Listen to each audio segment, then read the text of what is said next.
Come on, must make it to the village. Oh, look at it, it's a cute bunny. I will save you. Oh, hi, welcome to Story Lab. This week, we're taking a look at the story of a guy who ran away, braved a fishy storm, and ended up in a desert.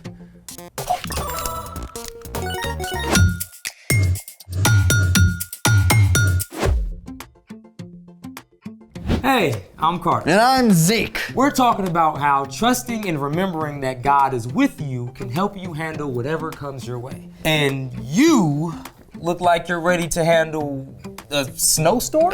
Sandstorm. Well, it looks calm in here. I just added this new weather mod to my game and it got intense. There was this wild windstorm in the ocean biome, and I got tossed up onto a beach biome right in the middle of an old shipwreck. And then I had to brave a terrible sandstorm in a desert biome. I think I've got sandburn. More like eye strain. Plus, I ran out of food inventory immediately. My hunger bar is completely empty. I know what you need. Oh, a golden carrot? You need some real life. I'm thinking edible sand? Edible sand, what? Let's make it. Today, we're making edible kinetic sand. Oh, so ready. Step 1, mix up your dry ingredients, which include 1 cup of baking soda, ½ cup of cornstarch, ½ cup of sugar, and 1 tablespoon cream of tartar.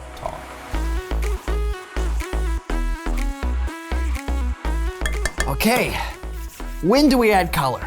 Step 2, mix about 10 drops of food coloring into 3 tablespoons of water. 1, 2, 3, 4. 1, 2, 3, 4. That should make a nice purple. Okay, dump it in. Whoa, relax. Step 3, slowly add in the water.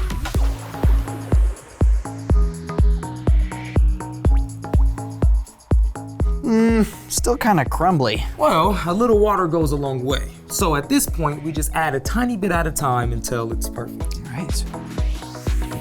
Now mix that. You might need to use your hands. I'll try that. Oh, very calming. It's better than a virtual sandstorm, for sure. And I get to replenish my hunger bar. Yeah, but just because it's edible, it doesn't mean that it tastes great. You better tell me that. Would you have listened? Probably not. Speaking of someone who didn't listen well the first time, it's time for The story before the story. Today, we're in the book of Jonah. In the beginning, God created everything, including people. We had a perfect friendship with God. But people chose to turn away from God. They sinned, which caused a terrible curse that infected every heart and pulled people away from God. Everything was broken. But God loves us so much, He wanted to restore our relationship with Him. So God began an epic rescue plan. God chose Abraham and promised to bless the whole world through his family. Sometimes this family, God's people, followed Him. But often they turned to go their own way. For many years, the Israelites were ruled by kings. But after Solomon, the kingdom split in 2 parts. Many of the kings who followed led the people away from God. So God sent prophets to speak truth to these kings and even to other nations. Which is where our story starts. Take it away. Hey everyone, I'm Brian. The last part of what we know as the Old Testament contains a group of books known as the prophets. Now, most of these books record the words of the prophets that God sent to speak truth to the kings of Israel and Judah. But the book of Jonah is unique. The prophet Jonah lived during the time of Jeroboam II, one of the worst kings of the northern kingdom of Israel. And Jonah was what you might call, well, a reluctant prophet. One day, the Lord spoke to Jonah. Go to the great city of Nineveh. Preach against it. The sins of its people have come to my attention. Now, you should know that Nineveh was the capital city of Assyria, the big bad villain of Jonah's day. And as you can imagine, Jonah was not excited about taking a more than 500-mile road trip into the heart of enemy territory. In fact, Jonah decided to run away from God. Brilliant move, right? Well, instead of heading northeast toward Nineveh, Jonah went to the harbor at Joppa and hopped on a boat heading for Tarshish. Yeah, pretty much as far as you could go in the opposite direction. Jonah went below deck for a nap. But while Jonah was sleeping, God sent a wild wind. The sailors panicked as the ship creaked and cried out to the false gods they worshipped. Finally, the captain hauled Jonah out of bed. How can you sleep? Call out to your God for help! At last, Jonah confessed that he was running away from God. The sea was getting higher, and the sailors were terrified. What should we do to make the sea calm down? I know the storm is my fault. Pick me up and throw me in the sea. Well, the sailors didn't want to do this, but the storm got even worse. So at last, they cried out to God. Lord, don't hold us responsible for this man's life. Then they took Jonah and threw him overboard. Yikes. Right away, the sea became calm. But God wasn't done with Jonah. So God brought about a pretty wild plot twist by sending a giant fish to swallow Jonah whole. For 3 days and 3 nights, Jonah was stuck in the belly of that fish. And during this time, he finally cried out to God. When I was in trouble, I called out to the Lord and he answered me. I had almost drowned in the waves and I thought I had died. But you brought my life up from the very edge of death. At the end of 3 days, the Lord made that fish swim to shore and spit out Jonah on dry land. Ugh. Fish vomit. Can you imagine? But definitely better than being wedged inside a fish's stomach. I mean, come on. God spoke to Jonah once more. Go to the great city of Nineveh. Announce to its people the message I give you. And this time, Jonah listened to God.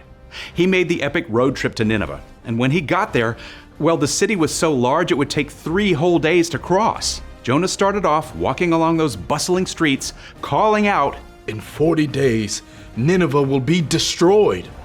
This was terrible news. And the people of Nineveh actually listened. The message even reached their king, who put aside his royal robes and sat down in the dust and misery. The king sent out a message to the whole city. Don't eat or drink anything. Call out to God with all your heart. Stop doing what is evil. God might take pity on us. Then we won't die. And would you believe it? The people did just as the king commanded. They turned to God and stopped doing wrong things. God saw this. So God showed great mercy and did not get rid of the city of Nineveh. And Jonah was thrilled, right? Actually, no. Jonah sulked because God had chosen to show love to even the enemies of Israel. Because God made this world and created each one of us, God always knows what's best. Even if it means showing mercy to your worst enemy. Whew, that's wild. Jonah was supposed to be a prophet, but he did all that to run away. It was the sailors and the enemies of Israel who actually listened. It's a great reminder that God's love is for everyone, including those who don't know God yet. So, what's our part in this story? Well, Jonah knew all about God, but he sure didn't live like it. He made choices out of fear and frustration, placing trust and confidence in himself. See, he didn't really believe the truth that God knows what's best. We have a chance to live differently. You can choose to trust that God is working out even the hardest situations for your good. Like if you get stuck doing a group project with classmates you don't know very well. Or your parents decide that you can't do a sleepover at your friend's house. Or you've got to finish out the basketball season even though you don't like the new coach. You can have confidence and show a good attitude, knowing that God is with you through it all and can make good come from it. Jonah sure missed the boat on that one. Missed the boat? A good one. Crazy as Jonah's story is, we can be confident it's one to study because Jesus himself talked about Jonah several different times. Oh, get this. It was a whale of a story. Huh? Not a whale, just a really big fish. Either way, wouldn't want to be swallowed by one. No. See you next time. So, here's the thing. God knows what's best. Even when you're frustrated Or uncertain, or it's hard to do the right thing. you can take a deep breath and trust that God has got it. So you can relax. Yeah. You know, I'm glad God gave us creative ways to calm down and chill out. Ooh, you wanna make some more colors? On it. Thanks for joining us in the Story Lab. See you next time. Hey, do you think it'd be tastier if we added cocoa powder? Do we have any? Yeah, we got plenty. You ready to try it? Go for it. Oh, you're gonna mix it in? Yeah. You wanna leave it on top though, because that way it creates a nice No. layer.